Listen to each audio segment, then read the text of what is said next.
Israel का official book है। उसने ये कहा है, अकेला हिंदुस्तान था जहां पर हमें 2500 साल के इतिहास में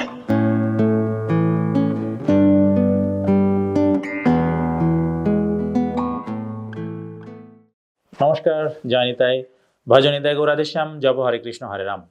মার্কিন যুক্তরাষ্ট্র এবং ইরানের মধ্যকার অবশ্যম্ভাবী যুদ্ধে ইসরায়েলের অবস্থান কোথায়, এই সংঘর্ষ কোন দিকে মোড় নিতে পারে, তার সাথে ভারত কিভাবে জড়িত রয়েছে, এই বিষয়গুলি আমাদের এই পর্বে আলোচিত হবে। মার্কিন যুক্তরাষ্ট্র এবং ইরানের মধ্যকার দ্বন্দ্ব কিভাবে শুরু হলো, সেই ইতিহাসে যাবার পূর্বে আমরা সামান্য দু একটি বিষয়ে আলোচনা করে নেব। আমরা জানি যে ডোনাল্ড ট্রাম্পের প্রেসিডেন্সি মেয়াদের আর ৩ বছর বাকি আছে। সেই হিসাবে ডোনাল্ড ট্রাম্প এই দ্বিতীয়বার প্রেসিডেন্ট হবার পর থেকে যেভাবে চাপ সৃষ্টি করে হোক বা বিভিন্ন কলাকৌশল নিয়ে হোক সারা পৃথিবীকে তাদের করায়ত্ত করার চেষ্টা করছে, সেই বিষয়টি বলে দেয় যে ইরানের বিরুদ্ধেও তারা নিশ্চয় কোনো না কোনো অ্যাকশান নেবে, যাতে তারা ইরানকে নিয়ন্ত্রণ করতে পারে। আরও সূক্ষ্মভাবে বলতে গেলে তারা ইরানের তেল ভাণ্ডারকে নিয়ন্ত্রণ করতে পারে। যদিও মার্কিন যুক্তরাষ্ট্রের নিজেরও প্রচুর পরিমাণ তেল এবং গ্যাস রয়েছে, তারপরেও ইরানের তেলকে যদি তারা নিয়ন্ত্রণ করতে পারে, তবে তারা সারা পৃথিবীতেই তেলের বাণিজ্যকে নিয়ন্ত্রণ করতে পারবে। ডোনাল্ড ট্রাম্প আমরা জানি যে কিছুদিন আগেই তার নির্দেশে ভেনেজুয়েলার প্রেসিডেন্টকেও মার্কিন যুক্তরাষ্ট্র অপহরণ করে সেই তাদের দেশে নিয়ে যায়।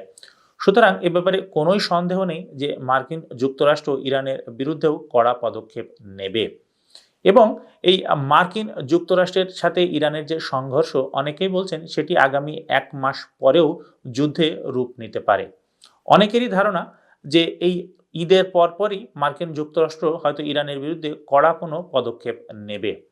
ইতিমধ্যে অনেক তথ্যসূত্র থেকে এটিও জানা যাচ্ছে যে মার্কিন যুক্তরাষ্ট্র চেষ্টা করছে যে আলোচনার মাধ্যমে যদি ইরানকে নিয়ন্ত্রণ করা যায়, অর্থাৎ ইরানের যে পারমাণবিক প্রোগ্রাম বা ইরানের যে তেল ভাণ্ডার, সে বিষয়ের উপরে মার্কিন যুক্তরাষ্ট্র যদি আলোচনার মাধ্যমে নিয়ন্ত্রণ প্রতিষ্ঠা করতে পারে, তবে এই সংঘর্ষ বা যুদ্ধ হয়তো বেশ কিছু বছর পিছিয়েও যেতে পারে।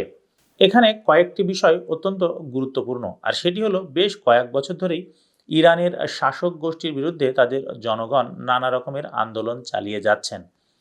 তারা এই কড়া শাসনের যে রীতিনীতি সেখানে প্রচলিত আছে, সেই ব্যাপারটিকে আর মেনে নিতে পারছেন না। যেমন কিছুদিন আগ পর্যন্ত সেখানে হিজাব বিরোধী বা বোরকা বিরোধী প্রচণ্ড বড় একটি আন্দোলন হয়ে গেছে। বলা বাহুল্য যে পশ্চিমা বিশ্ব তথা ইউরোপিয়ান দেশগুলো এবং মার্কিন যুক্তরাষ্ট্র সেই আন্দোলনকে সমর্থন করছে এবং হিউম্যান রাইটস বা অন্যান্য নানা রকম কারণ দেখিয়ে তারা তাদের সেই আন্দোলনকারীকেও নানাভাবে সাহস বা সমর্থন জুগিয়ে যাচ্ছে। যদিও শেষ পর্যন্ত সেই আন্দোলনগুলি তাদের সেই শাসক গোষ্ঠীর পতন ঘটাতে পারেনি, আর তাদের মার্কিন যুক্তরাষ্ট্রের পছন্দ মতো কোনো শাসককেও তারা সেখানে ক্ষমতায় বসাতে পারেনি। আর সে কারণেই মার্কিন যুক্তরাষ্ট্র চাচ্ছে যে আস্তে আস্তে ধীরে ধীরে ইরানকে আরও বেশি জব্দ করতে, এবং সেটি যদি যুদ্ধ করেও করতে হয় তবে তাই হোক। এই মার্কিন যুক্তরাষ্ট্র আর ইরানের মধ্যকার অবশ্যম্ভাবী সংঘর্ষ বা যুদ্ধের কথা আমরা কেন বলছি, যেখানে কিনা কিছুদিন আগেও ইসরায়েলের সাথে ইরানের যুদ্ধ সংঘটিত হয়েছিল। কারণ আমাদের মনে রাখতে হবে যে ইসরায়েল প্রকৃতপক্ষে মার্কিন যুক্তরাষ্ট্রের আরেকটি বন্ধু রাষ্ট্র, এবং মূলত মার্কিন যুক্তরাষ্ট্রের শক্তিকে কেন্দ্র করেই ইসরায়েল এত শক্তিশালী। এবং সেই হিসেবে ইসরায়েল যে ইরানের সাথে যুদ্ধে জড়িয়েছিল বা অন্যান্য দেশের সাথেও যুদ্ধ করেছিল, তার মূল কারণই মার্কিন যুক্তরাষ্ট্র। এই পর্বে আমরা ইসরায়েল সম্পর্কে এমন কিছু কিছু চমকপ্রদ তথ্য দেব, যাতে করে আপনারা বুঝতে পারবেন যে ইসরায়েলের পররাষ্ট্রনীতি এমন কেন, ইরানের সাথে কিভাবে তারা দ্বন্দ্বে জড়িয়ে গেল, এবং ইসরায়েল এবং ভারতের মধ্যকার সম্পর্ক কি, এবং ইসরায়েলকে কেনই বা সারা পৃথিবীতে মানুষ এত ঘৃণা করে। ইসরায়েল এবং ভারতের মধ্যকার যে সম্পর্ক তা অত্যন্ত গভীর। অনুরূপভাবে ইরানের সাথেও ভারতের যে সম্পর্ক তাও অত্যন্ত গভীর। যদিও ইরানের সাথে সবসময় ভারতের এত ভালো সম্পর্ক ছিল না। বর্তমান শাসক গোষ্ঠী, অর্থাৎ বর্তমানে যে খোমেনিরা বা আয়াতুল্লাহরা ইরানকে শাসন করেন, তারা ক্ষমতায় আসেন 1979 সালে। সেই 1979 সালের আগে ইরানের সাথে ভারতের খুব একটা বন্ধুত্বপূর্ণ সম্পর্ক ছিল না, বরঞ্চ বৈরী সম্পর্কই ছিল বলা চলে। কিন্তু বর্তমানে ইরানের যারা শাসক গোষ্ঠী তারা ক্ষমতায় আসার পর তারা ভারতের সাথে অত্যন্ত বন্ধুত্বপূর্ণ সম্পর্ক তৈরি করেন। অর্থাৎ ভারত সেই বিরল দেশগুলির একটি দেশ যারা একই সাথে ইসরায়েল এবং ইরান দুই দেশের সাথেই বন্ধুত্বপূর্ণ সম্পর্ক রেখে চলেছে। বর্তমানে ভারতের প্রধানমন্ত্রী শ্রী নরেন্দ্র মোদী ইসরায়েল ভ্রমণ করছেন।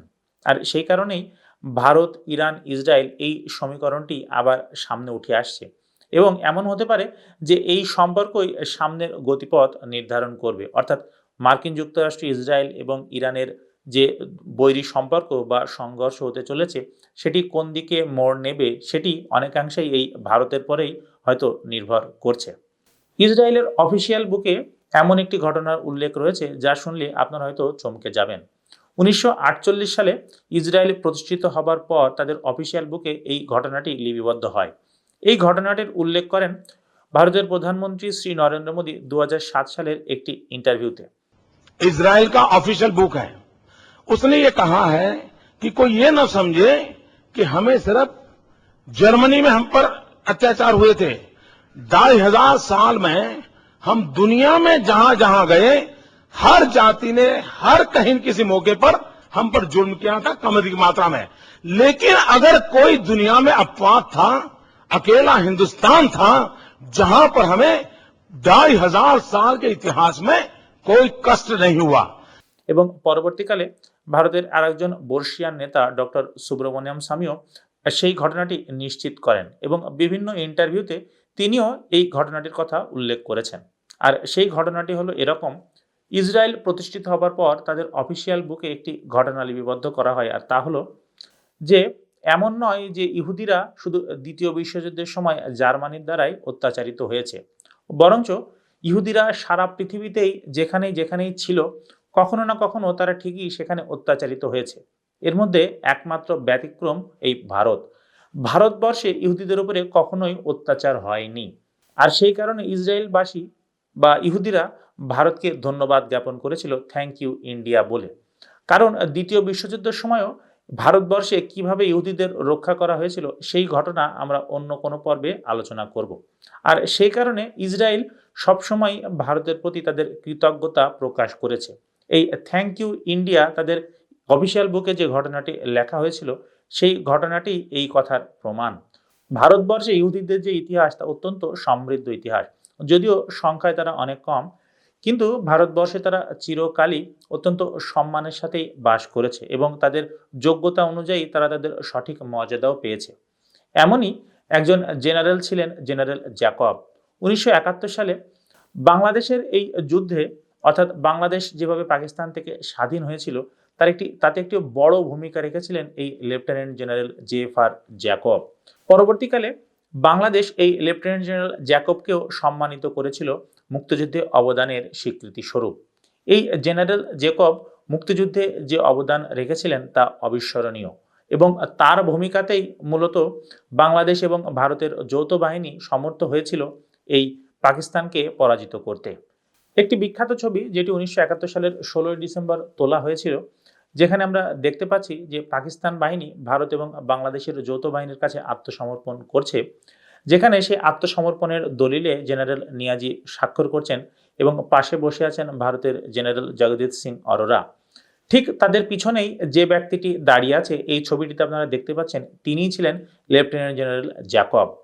সুতরাং এই লেফটেন্যান্ট জেনারেল জ্যাকবের মতো অনেক মানুষই যারা ইহুদি এবং ভারতবর্ষে বসবাস করতেন তারাও অবদান রেখেছেন এই ভারত এবং ইসরায়েলের মধ্যকার সম্পর্কের উন্নয়ন করতে। কিন্তু মজার বিষয় হলো 1971 সালে মুক্তিযুদ্ধ শেষ হলেও খুব বেশি দেশ তখনও বাংলাদেশকে স্বীকৃতি দেয়নি। আর সেই অবস্থাতেও বাংলাদেশের মানুষের উপর হওয়া নির্যাতনের কথা স্বীকার করে ইসরায়েল বাংলাদেশকে 1972 সালের শুরুর দিকেই স্বীকৃতি দিয়েছিল, কিন্তু তৎকালীন বাংলাদেশ সরকার সেটি গ্রহণে অস্বীকৃতি জানায়। তারা ইসরায়েলের এই স্বীকৃতিকে নাকচ করে দেয়, কারণ তাদের ধারণা ছিল যদি ইসরায়েলের এই স্বীকৃতিকে তারা স্বীকার করে তবে হয়তো সাধারণ মানুষ ভাববে যে বাংলাদেশের স্বাধীনতা সংগ্রাম একটি ইসরায়েলের বা ইহুদিদের চক্রান্ত, এবং তারপর থেকে বাংলাদেশও কখনো আর ইসরায়েলের সাথে তাদের কোনো রাজনৈতিক সম্পর্ক বা কূটনৈতিক সম্পর্ক তৈরি করেনি।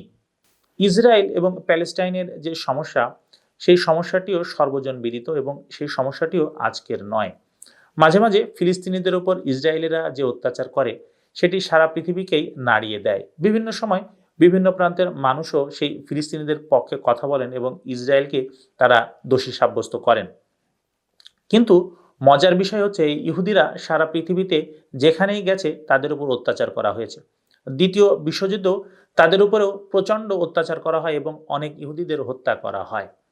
সেই ইসরায়েলিরাই আজ প্রকারান্তরে এমন একটি ঘটনাচক্রে জড়িয়ে গেছে যে তারাও আজ ফিলিস্তিনিদের উপর অত্যাচার করছে। কিন্তু এখানে সব থেকে আশ্চর্যের যে বিষয়টি, ইসরায়েলরা ফিলিস্তিনিদের উপরে যে অত্যাচার করছে তা অবশ্যই নিন্দনীয় এবং তার প্রতিবাদ করা উচিত এবং তার সেই সমস্যার সমাধানও অত্যন্ত দ্রুত হওয়া উচিত। কিন্তু সেই একই রকমের অত্যাচার তো পাকিস্তানের বেলুচিস্তানেও হচ্ছে, সেই একই রকমের অত্যাচার তো তুরস্কের কুর্দিস্তানে বা কুর্দিদের উপরেও হচ্ছে, সেই একই রকমের অত্যাচার তো চীনের উইঘরেও হচ্ছে। কিন্তু তাহলে সারা পৃথিবীতে মানুষ এইসব অত্যাচার বা এইসব নির্যাতনের কথা সবসময় চুপ করে সহ্য করে কেন? এই বিষয়টিও অত্যন্ত আশ্চর্যের বিষয়। ইহুদিরা বা ইসরায়েল যে আজকেই পৃথিবীতে ঘৃণিত তেমন নয়। সারা পৃথিবীতে বিভিন্ন দেশে বিভিন্ন স্থানে তাদেরকে অত্যাচার করা হয়েছে, তাদেরকে ঘৃণা করা হয়েছে এবং শেষমেশ এই ইহুদিদের সংখ্যা কমতে কমতে একেবারেই এখন নগণ্য পর্যায়ে এসে ঠেকেছে। যা হোক, ইসরায়েলের সাথে ইরানের সম্পর্ক চিরকাল এত খারাপ ছিল না। 1979 সালের পূর্বে ইরানের যে শাসনকর্তা ছিলেন মোহাম্মদ রেজা শাহ পাহলভি, তার সময় ইরানের সাথে ইসরায়েলের সম্পর্ক খুব একটা খারাপ ছিল না।